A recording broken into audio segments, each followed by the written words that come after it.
ಜಾತಿ ಗಣತಿ ಸಮೀಕ್ಷೆಯ ವೇಳೆ ಕುಸಿದು ಬಿದ್ದಿದ್ದ ನೌಕರ ಸಾವನ್ನಪ್ಪಿದ್ರು. ಚಿಕಿತ್ಸೆ ಫಲಕಾರಿಯಾಗದೆ ನೌಕರ ಪವನ್ ಅವರು ಮೃತಪಟ್ಟಿದ್ರು.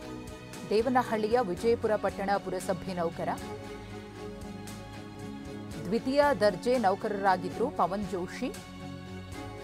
ಸಮೀಕ್ಷೆಗೆ ಅಂತ ಹೋಗಿದ್ರು. ಈ ವೇಳೆ ಆರೋಗ್ಯದಲ್ಲಿ ವ್ಯತ್ಯಾಸ ಆಗಿ ಕುಸಿದು ಬೀಳುತ್ತಾರೆ. ಬಿಪಿ ಹೆಚ್ಚಾಗಿತ್ತು. ಶನಿವಾರ ಆಗಿದ್ದಂತಹ ಘಟನೆ ಇದು. ತಕ್ಷಣವೇ ಅವರನ್ನು ಆಸ್ಪತ್ರೆಗೆ ದಾಖಲು ಮಾಡಲಾಗಿತ್ತು. ಆದರೆ ಚಿಕಿತ್ಸೆ ಫಲಕಾರಿಯಾಗದೆ ಸೋಮವಾರ ಪವನ್ ಸಾವನ್ನಪ್ತಾರೆ. ಗಮನಿಸ್ತಾ ಇದ್ದೀರಿ, ಮೃತ ಪವನ್ ಜೋಶಿ.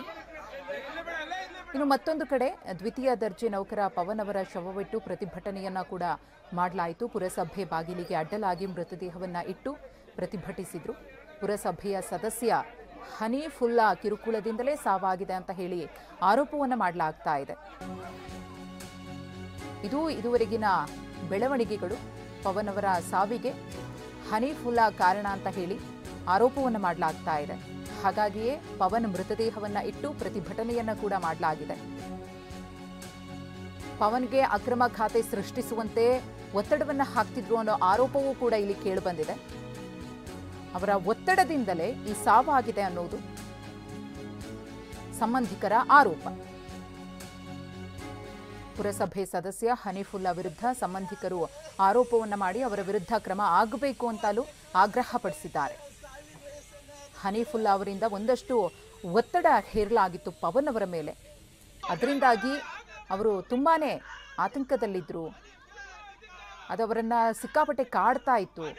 ಒಂದು ರೀತಿಯಾಗಿ ಖಿನ್ನತೆಗೆ ಒಳಗಾಗಿದ್ರು ಅಂತಾನೂ ಅನ್ನಿಸ್ತಾ ಇದೆ.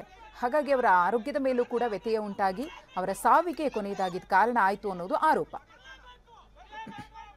4 ದಿನದಿಂದನೂ ಫೋನ್ ಮಾಡಿದ್ರು, ಹೊಸ ನಂಬರ್ ಕೊಟ್ಟರು ಸರ್. ನನ್ನ ಮಗನ ಫೀಸ್ ಕಟ್ತಾ ಇದ್ರು, ನನ್ನ ಮಗನ ಚೆನ್ನಾಗಿ ನೋಡ್ಕೊತಾ ಇದ್ರು, ನನ್ನನ್ನ ಪ್ರಾಣಕ್ಕಿಂತ ಹೆಚ್ಚಾಗಿ ನೋಡ್ಕೊಂತ, ಈ ಅಮ್ಮನ ಚೆನ್ನಾಗಿ ನೋಡ್ಕೊಂತಾ ಇದ್ರು, ಎಲ್ಲಾರನ್ನೂ ನೋಡ್ಕೊಂತಾ ಇದ್ರು.